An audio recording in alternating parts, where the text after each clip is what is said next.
Hello and welcome back. Even though this was a Hopkins off week, I managed to get one film from the McNaughton Popular Viewing Collection, and it was a film I was really excited about. This is the new Robin Hood, which is directed by Ridley Scott and stars Russell Crowe and Cate Blanchett. I absolutely love Ridley Scott's films. They tend to be very commercial, but they're commercial almost in sort of that old Hollywood way, where sure, it really appealed to mass taste, but it didn't have to be garbage while it was doing that, which a lot of the really popular films today I think are just trash. But I think Ridley Scott really pulls off the crowd-pleasing and just delivering a really quality film. And this was no exception. I really enjoyed it. It's pretty long. I just watched the rated theatrical version. There's an unrated director's cut on here, which I have no idea what they cut out, and I don't really care that much. The unrated director's cut is, I think, 2.5 hours, maybe longer, and even the theatrical version was 2 hours and 20 minutes. So it's pretty long, but I thought it really moved by quickly and is just an enjoyable adventure film with good performances. I would highly recommend it. And then from University of Baltimore, I got Places in the Heart, which is a really just sentimental, sort of mawkish film, I thought, and I honestly didn't really expect anything better. But Sally Field is in it, and I really love Sally Field. I just find her really charming. So I decided to give it a try, and I sort of regret the hour and 45 minutes of my life I spent on this, but it was actually really highly acclaimed. I may be the outlier on this one, but I just thought it was really kind of hokey.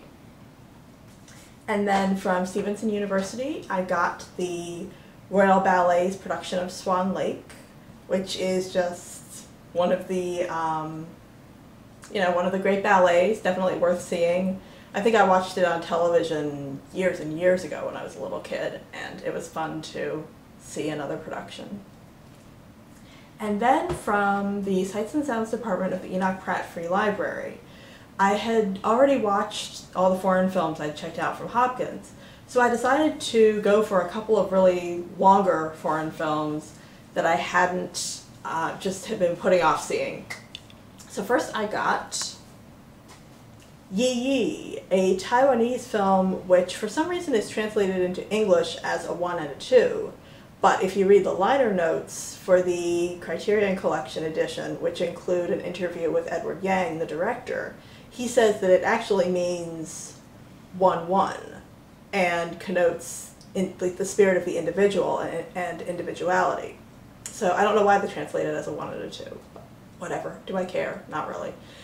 This is a nearly 3-hour-long, what I would call a family saga, except it takes place only over the course of 1 year. It's about a Taiwanese family and all their ups and downs and relationships and interminglings, and this film just has been so highly praised. Pretty much everybody I know has just said, either directly or indirectly, you've got to see this, great film, so amazing. It's on pretty much everybody's lists of films you need to see. It's just really, really highly acclaimed. And I feel like maybe just all of that urging and urging and urging to see it, as well as just my feeling a little guilty because it's 3 hours long and I really ought to see it, but blah, blah, blah. I feel like that maybe may have diminished my experience a little bit because although it's certainly a good film, I would absolutely recommend it, and I can't say anything that was wrong with it. There was nothing wrong with it. It didn't just bowl me over the way I was kind of expecting it to, with all these people encouraging me to see it. So I would definitely encourage you to see it, but I would encourage you to do it now before everybody on the planet has told you you need to see it, and then maybe you will actually be more impressed and say, what is this woman talking about? This is a great film. So definitely worth watching. And then I got Oblomov, which is a highly acclaimed Russian film directed by Nikita Mikhalkov, whose best-known work was Burnt by the Sun, which I have not yet seen. And it's based on the novel by I.A. Goncharov, which I really want to read. It was written up a few years ago by Michael Dirda in the Washington Post. So it's a classic novel. It was published, I think, in the 19th century, I assume. Sorry. But, you know, and I'd heard of it. But I read this column about it and suddenly really, really wanted to read it. And a couple of years ago, I actually acquired it.